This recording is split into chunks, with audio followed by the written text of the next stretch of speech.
Hello বন্ধুরা, the box টিউবের season 2-তে আপনাদের স্বাগত। আপনি কি জানেন ওয়ার্ল্ড ট্রেড সেন্টারে হামলায় কার সবচেয়ে বেশি লাভ হয়েছিল? এটা কি জানেন আমরা ফ্রিজে যে বরফ পাই তা বিজ্ঞাপনে দেখানো অ্যাডের মতো এত স্বচ্ছ হয় না কেন? অথবা কোন প্রাণী মুখ দিয়ে মূত্র ত্যাগ করে? শোনেননি তো, তাই না? এই জন্য তো আমরা অসাধারণ 8টি ফ্যাক্টস নিয়ে তৈরি করেছি আমাদের আজকের দ্য বক্স টিউবের পর্ব। তাহলে বন্ধুরা দেখতে থাকুন শুরু থেকে শেষ পর্যন্ত। আশা করি আপনাদের ভালো লাগবে। আর যারা আমাদের চ্যানেলে নতুন তারা সাবস্ক্রাইব করে নিন এবং বেল বাটনটি অন করে রাখুন যেন এই ধরনের নতুন ভিডিও নোটিফিকেশন সবার আগে পৌঁছে যায় আপনার কাছে। তাহলে চলুন আর দেরি না করে শুরু করা যাক।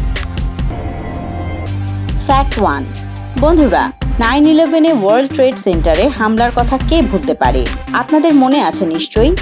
এই ঘটনার পর থেকে বিভিন্ন সময়ে বিভিন্ন কনস্পিরেসি থিওরিজ আমাদের সামনে এসেছে, কিন্তু আমরা যেহেতু ফ্যাক্ট নিয়ে কথা বলছি তাই আপনাকে এই আক্রমণের বিষয়ে একটি মজার ফ্যাক্ট সম্পর্কে জানাবো।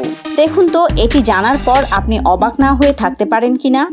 2001 সালের সেপ্টেম্বরে হওয়া এই হামলার এক সপ্তাহ পূর্বেই ওয়ার্ল্ড ট্রেড সেন্টারটি real estate tycoon Larry Silverstein $3.2 billion দিয়ে 99 বছরের জন্য লিজ নেন। আর বিল্ডিং নেয়ার কিছুদিনের মধ্যেই তিনি এই ভবনটির টেরোরিজম ইন্স্যুরেন্স করে নেন। শুধু তাই না, আরও অবাক করা বিষয় হলো ল্যারি সিলভারস্টেইনকে বেশিরভাগ সময়ই ওয়ার্ল্ড ট্রেড সেন্টারে তার অফিসেই পাওয়া যেত, কিন্তু হামলার দিন তিনি অফিসেই যাননি। আর হামলার কিছুদিনের মধ্যে ল্যারি তার ইন্স্যুরেন্সের উপর ডাবল ইন্স্যুরেন্স পে করার জন্য কেস করে দেন, কারণ সেখানে কিছু মিনিটের ব্যবধানে 2টি হামলা হয়েছিল। ল্যারি কেসটি জিতেও যায়। ইন্স্যুরেন্স কোম্পানি তাকে কম্পেনসেশন অনুযায়ী $4.55 বিলিয়ন দেয়, যা ভবনটির অরিজিনাল লিজ মানির থেকেও অনেক বেশি। আর আরেকটি আশ্চর্যজনক ঘটনা হলো এই হামলার কিছুদিন আগে ল্যারি ওয়ার্ল্ড ট্রেড সেন্টারটি ভেঙে পুনর্নির্মাণের কথা বলেছিল।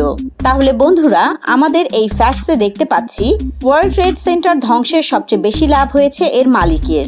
আপনাদের কি মনে হয় কমেন্ট বক্সে লিখে জানান। ফ্যাক্ট 2। বন্ধুরা, আমরা সবাই টিভিতে বিভিন্ন ড্রিঙ্কসের অ্যাড দেখতে পাই।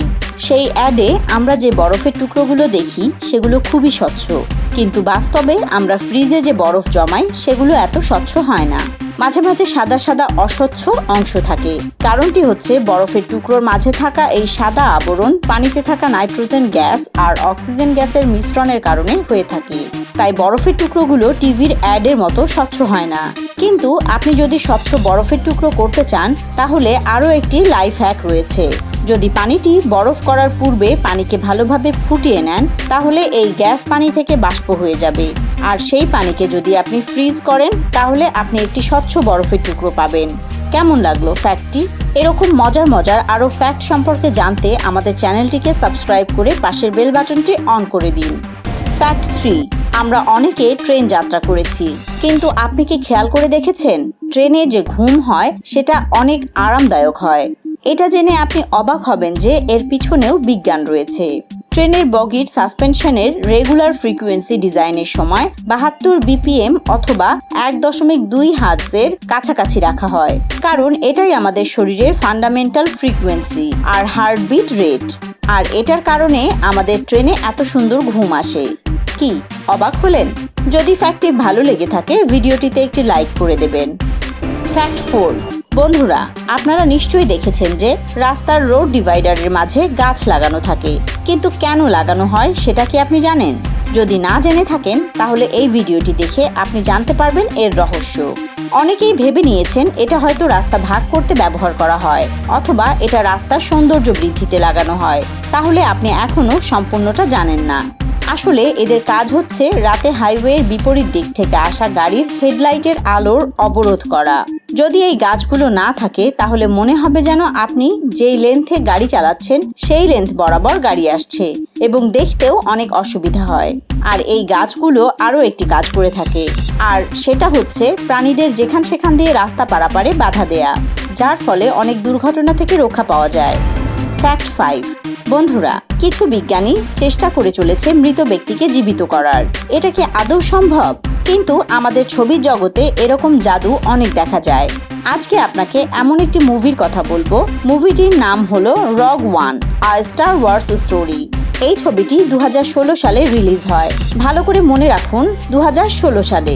কিন্তু এই ছবিতে সবথেকে অবাক করা বিষয় হচ্ছে এই ছবিতে পিটার কুসিং নামে একজন অ্যাক্টর ছিল, যার মৃত্যু 1994 সালেই হয়ে গিয়েছে। কি অবাক হচ্ছেন? আপনি হয়তো ভাবছেন 1994 সালে যার মৃত্যু হয়েছে সে 2016 সালের মুভিতে কিভাবে অভিনয় করে। তাহলে আপনার ভাবনাটা ভেঙে দেই। আসলে এটা সম্ভব হয়েছে কম্পিউটার গ্রাফিক্সের মাধ্যমে।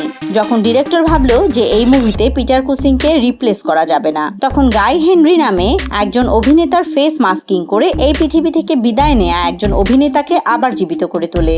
এবং আমরা দর্শকরা এই নিখুঁত ট্রিক্সটি ধরতে পারিনি, এবং আমরা জানি না আগামীতে আমরা আরও এরকম কি জাদু দেখতে চলেছি। ফ্যাক্ট 6। বন্ধুরা, আপনি এই ফ্যাক্টটি শুনে অবাক হয়ে যাবেন। আমরা লাইফ পার্টনার খোঁজার জন্য অনেক সময় ম্যাচ মেকারের সাহায্য নেই, কিন্তু চায়নাতে কিছু পরিবার তার মৃত স্বজনের জন্য সুইটেবল ঘোস্ট পার্টনার খুঁজতে ম্যাচ মেকার হায়ার করে থাকে, আর এই বিবাহকে ঘোস্ট ওয়েডিং বলা হয়। এটি 3000 বছর পুরনো রীতি, যা এখনও কিছু জায়গায় প্রচলিত রয়েছে। ফ্যাক্ট 7। আপনি কি জানেন চাইনিজ সফট সেল টার্টলরা পৃথিবীর একমাত্র প্রাণী যারা তাদের মূত্র বিসর্জন করে মুখ দিয়ে? বিজ্ঞানীরা গবেষণা করে খুঁজে বের করেছে যে এই প্রাণী 6% ইউরিয়া নিজের ইউরিনেশন প্রক্রিয়ার মাধ্যমে বের করে, বাকিগুলো তারা মুখের সাহায্যে বের করে থাকে। ফ্যাক্ট 8। বন্ধুরা, আপনারা কি খেয়াল করেছেন আমাদের দেখা অনেকগুলো পণ্যের ট্রেডমার্কের শেষে একটি বৃত্তের মধ্যে আর এর চিহ্ন দেখা যায়? আপনি কি জানেন এই আর মানে কি? এর মানে হচ্ছে এই ট্রেডমার্ক যে প্যাকেটগুলোতে ছাপা আছে সেগুলো ইউএস প্যাটেন্ট অ্যান্ড ট্রেডমার্ক অফিসে রেজিস্ট্রিত। এই রেজিস্ট্রিত ট্রেডমার্কের কারণে কোম্পানি এই আর চিহ্নটি ব্যবহার করার অনুমতি পায়। পাশাপাশি এই ট্রেডমার্কে কেউ কপি করলে রেজিস্ট্রিত কোম্পানি তার বিরুদ্ধে আইনত ব্যবস্থাও নিতে পারবে। বন্ধুরা, এই ছিল 8টি ফ্যাক্টস নিয়ে আমাদের আজকের পর্ব। আপনার জানা এরকম 2-1টি ফ্যাক্টস আমাদের লিখে জানাতে পারেন। আপনাদের দেয়া ফ্যাক্টসগুলো নিয়ে আমরা তৈরি করব একটি স্পেশাল পর্ব। সবাই ভালো থাকবেন, সুস্থ থাকবেন। ধন্যবাদ।